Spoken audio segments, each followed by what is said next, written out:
Look at the sky, the sun, the moon, the stars, and the clouds. Can you see how beautiful they look together? So, the work of your hands. Sukumela etuluke nawe utendele lokuhle ngetandla takho.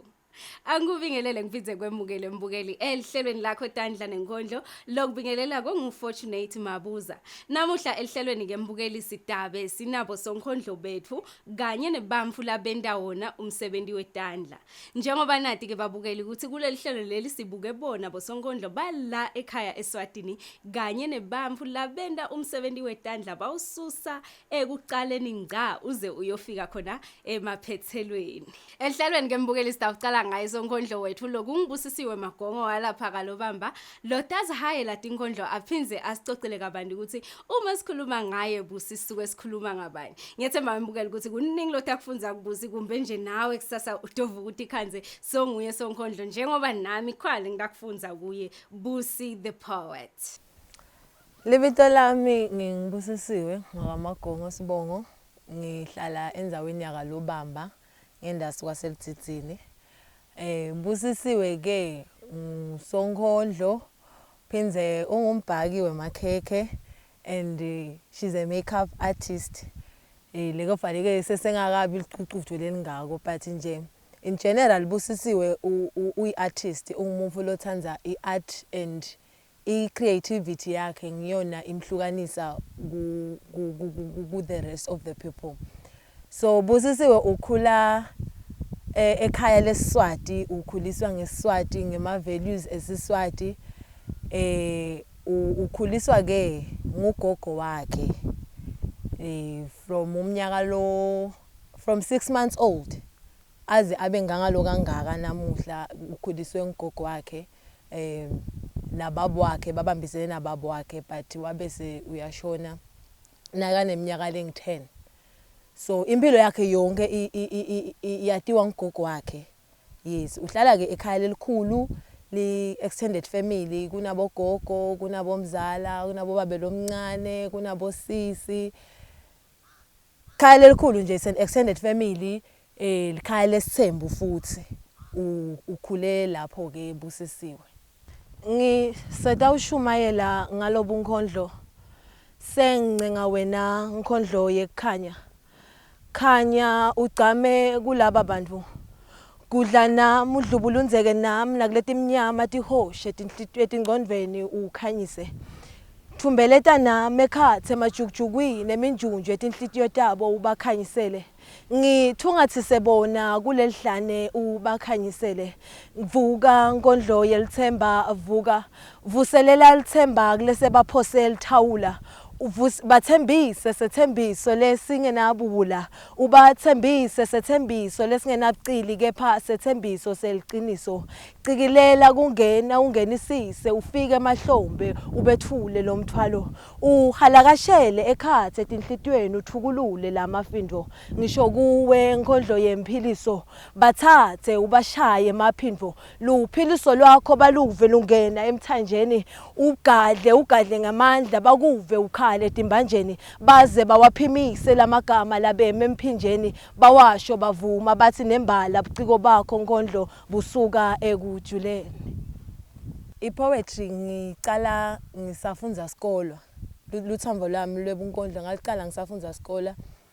I think bengise high school doing form 1 by then nangikhumbula kahle.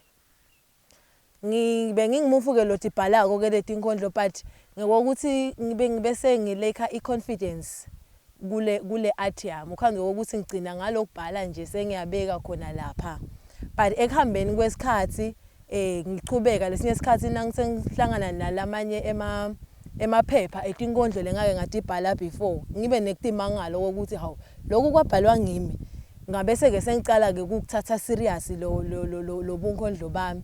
Bengingimufuke lo yaye aperform etinkondlo esompheni noma kuma party ebangani bakhe nabamemile bengasiko umufu lo ke wayicabanga ukuthi ngebunkondlo kungaphila abamfu labanengi but tona leti inkondlo bengitibhala vele tinayo lemphiliso tinayo nale ne motivation tinkondlo nje letehlukene ngitibhalela ukuthi nginesifiso ukuthi one day difikele kubamfu labanye labanyendi la kaNgwane, but ke ngiphindze ngibe nalokuthi bese kuphindze ngiyasisimba ngidedela emuva ngokuthi I think more than anything bengilekha iconfidence kule art yami.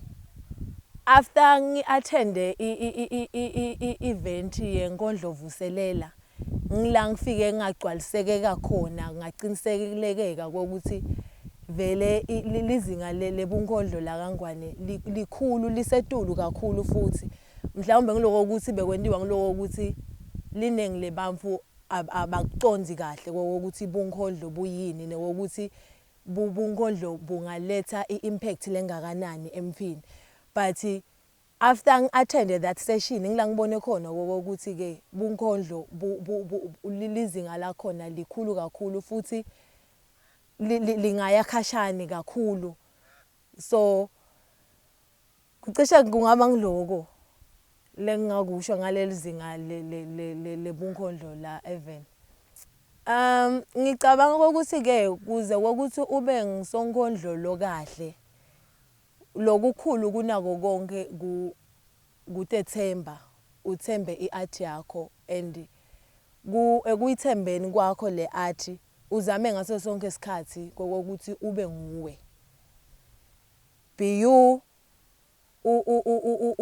unakekele le art yakho then ngaleyo ndlela and wadi nalabantu kokuthi na ubhala lenkondlo ufisa ifike ebantwini laba kanjani and ufuna ifike ngandlela yipi ngimuphi lo mlayeto lofuna kuwethula kulabamfu ngaleyo ndlela ke once wakubamba lokho wathi your audience wa respecta naleli talenta lakho waphinze wa believer in you and waba yourself, then I think ungaba a good poet. Ingqondo lehlakaniphile siyavuma sivele simhlophe naphiwa. Kepha akusiko konke lokutanani lokuhlakaniphile hlakanipha phela nawe muvu lomnyama. Akusiko konke ngawe lokubi caphela sivele sinsundu caphela. Kunemfihlo lefihlakele ekujuleni kwesikhumba sakho kwebuve bakho sive sami. Kunemfihlakalo esintwini sakho esikweni lakho sive sami. Empeleni uyimfihlakalo kepha akusho ukuthi difihle bunguwe bakho tichenye ticaphe ungumAfrika. Ngalelanga baphumelela kushisa bunguwe bakho baqinisekisa ukuthi kube bede buhle lobonako ngawe bathumba lengqondo badida nalomqondo ukuthi ungasaconzi lokuhle nalokubi. Kepha na ungake uthathe kubukisisa uhlolisise uvumbulule ngaphasi kwalomlotha kunensalela yebunguwe bakho. Impela na ungake uphuphuthe kukhona lokungabhunya inhlase ingokhela uvuke loyo mlilo lo wawukhona kwasekuqaleni lwandle lingakasikhafuleli belumbi dibuthe utithinthide utichenye uticaphe ngebunguwe bakho ungumAfrika. Okay, umfukele ngingambonga kule art yami ye poetry kungaba ngubhuti Thoni Sanele Mabaso lawo lowatiwa nga-Anonymous the poet. Ngimathi isikhathi lesifishane but la kwendile kudlala lichaza lelikhulu and ngiko lokungibuyisele iconfidence ku-art yami. Ngibonge ke nebangani bami nebazalwane basesompheni nabo laba believer kimi ngingaka believe nami in myself lebe bahle bangimema bathi bacela ngiba recitele ema poems emishadweni yabo nasema phathini abo, though bengisengakakholelwa kimi by then but bona babona ukuthi kukhona lokukhona la kimi. Hence ngiyababonga kakhulu nale support labanginiketa yona each time nangiposta ema poems ami le feedback it's very positive and it's heartwarming, so ngabonga bona vele kakhulu. Then sekungaba kubonga gogo lokungiyena ke ang-inspirisha nasekubhaleni tinkondlo lesinye isikhathi imiyalo yakhe netimfundiso takhe ngiletinye letingende ngafisa ukuthi labanye bantfu sebake balive kwalona lelikhono lami through lokukhuliswa nguye nalendlela lengikhule ngayo mina because ema poems ami lamaningi abesukela etintfweni lengendlule kito mina. Ama words of advice lengayiniketa la bantfu labangangami I think ngingaphindze ngibuyele kule bengikhulume ngako ekucaleni i-confidence. Be confident of yourself and utethembe ubelieve ku-art yakho so that nalaba labanye bantfu kuze batokhona ukubeliever and bayithathe serious le ministry yakho it has to begin with you first. So kungaba ngiloko kokuthi and ngetulu kwako konke to be successful nekokuthi umlayeto wakho ngebunkondlo bakho bufikele ebantwini lokukhulu kunako konke ukuthi umatise simakathe kuko konke lokwendako umatise simakathe kokuthi nyalo ke Nkosi sengita uthathana indlela naye sengicela ukuthi ungikhanyisele and ungiguide wena once wakubamba lokho kokuthi you are nothing without God then yonke into itawuvele itifolele into place. There are pains of the past we find hard to share. There are secrets of the past even ourselves couldn't trust with. There are angers of the past we couldn't vent. There was a time when the blade of life cut so deep. There was this moment when the firm hand of life strangled so tight, finding it hard to breathe, lose hope and strength to fight and lost ourselves in faith. There was this moment when the bridge of life collapsed right before our eyes and all our dreams consumed and turned into ashes in the furnace of life. We were hopeless. There was a juncture when the memories of life flashed back all our stained past and dared us to progress. It left us helpless. Our sinful past evident enough to prove we are worthless, unworthy of His love and unworthy of His forgiveness. But here we are, sane and sound, standing at the witness box of life bruised. Our scars not only a reminder of what we've been through, but as an evidence of we pulled through and as a celebration of a breakthrough. Our wounds not only as an archive of sorrows, but as a canvas of grace for all our sins in the cross He embraced. We are here to testify. Before this court of life, we provide evidence of an unconditional love. The kind that knows no limitations, it asks no questions. It does not have conditions, only send an invitation to salvation. The kind that allocates a lost sheep in the wilderness, relocates it to grace, so to reconnect it to the true signal of pure love. He took His holy pen and paper and marked the dark marks of my past, opened a clean page and write a new chapter of life. He then said, "You are cleansed and saved. Very safe with me, you are a new creation. You see, all those pains, secrets and anger, cast them all to me. Forget your past, forget the people. I alone have the power to forgive. Remember, if you confess your sins, I am faithful and just to forgive you your sins and to cleanse you from all unrighteousness. A lamb was sacrificed for you to be sanctified. Dwell no more in your sins, rather dive in the pool of my everlasting love." That was true love. The kind that knows no limitations, it asks no questions. It does not have conditions, only send an invitation to salvation. God is love and just. In the next 5 to 10 years, I see myself ngishumayela ngalobunkondlo bami even outside the country, ngenda impact ngiletha ihope kulese balahlekelwe ihope and ngiba revive kulabo lese baphukile, those who are broken mhlaba wonke kungasasiko la kaNgwane kuphela. ngibona lisasasa lebunkondlo liya to the next level le kusifiso sami ngokuthi ke nalongayithanzi ipoetry atikhanze naye ayithanza le poetry through le ministry yale poetry ngine sifiso or a dream yokuthi ngalelinye ilanga li poetry ingahlukaniseki nemusic ipoetry ingahlukaniseki netheater ibe something lehamba kanye kanye so that everyone out there ato khona ukuthi ayithakasele le poetry and I understand ngendlela lesifise ngayo ukuthi ayive noma I understand ngayo.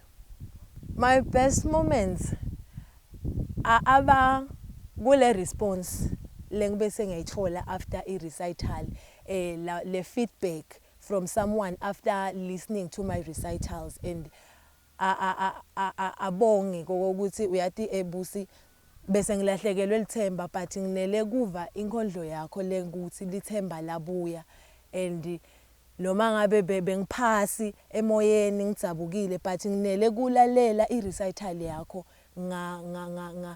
ngeva ngiba nemandla nemidlandla ekokuthi ngichubeke ngiface impilo noma ngayintiphi itimo le itanato but ngichubeke ngiface lempilo. So my best moments aqhamuka good the feedback lengitholako kulabantu after reciting my poems.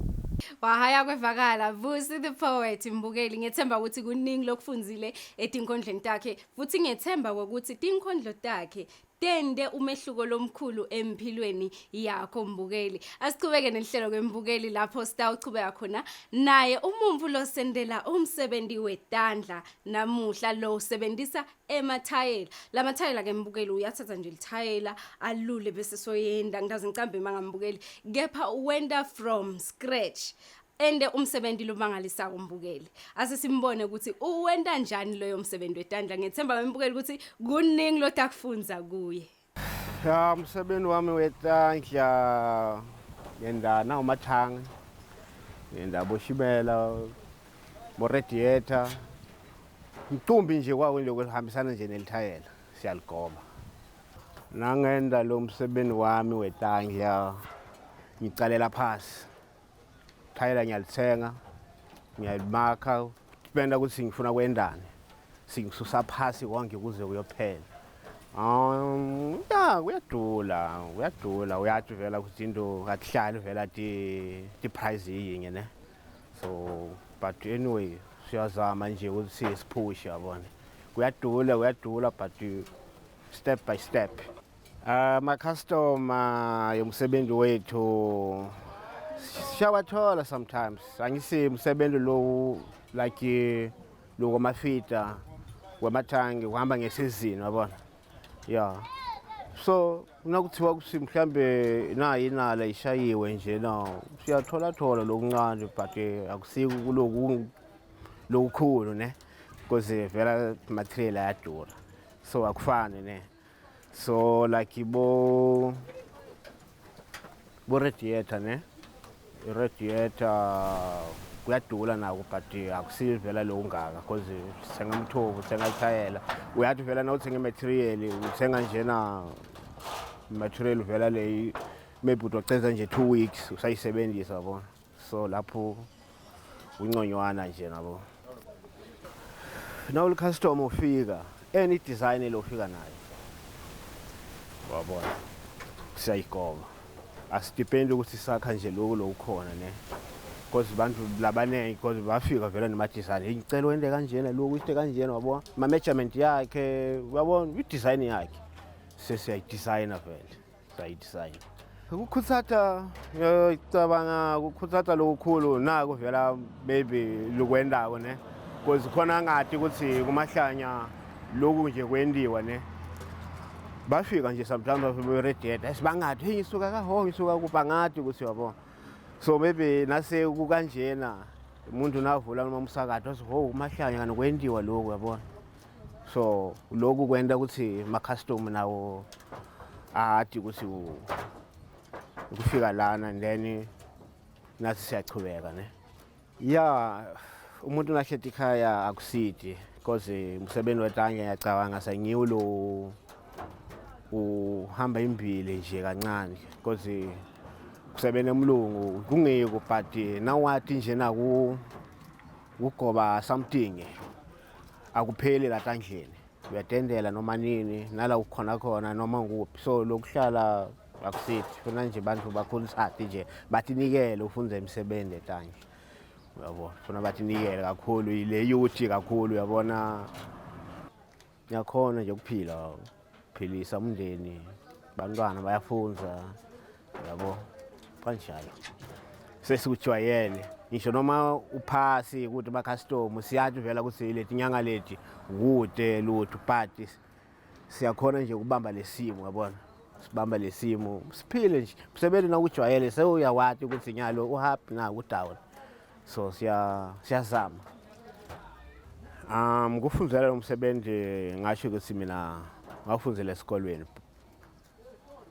esikolweni le angathi noma ngobanye overseas nami ngawufundzela nje le emabhodo so lekithi nawufunza umsebenzi kunelithuba ukuthi ngalawo newuze eklasini uyafunza ngalana nawukhona uyabhadala ufundzela umsebenzi konke nje uhambisana nje kanye yabo so nami ngathola le opportunity le ukuthi ngala ngifunde umsebenzi so nalokufundisa asisabi umuntu nafika usicela nje ukuthi uyabo so kusukela silana akuzange nje kufike umuntu but sina nafikile ngeke sihlale singamfundisi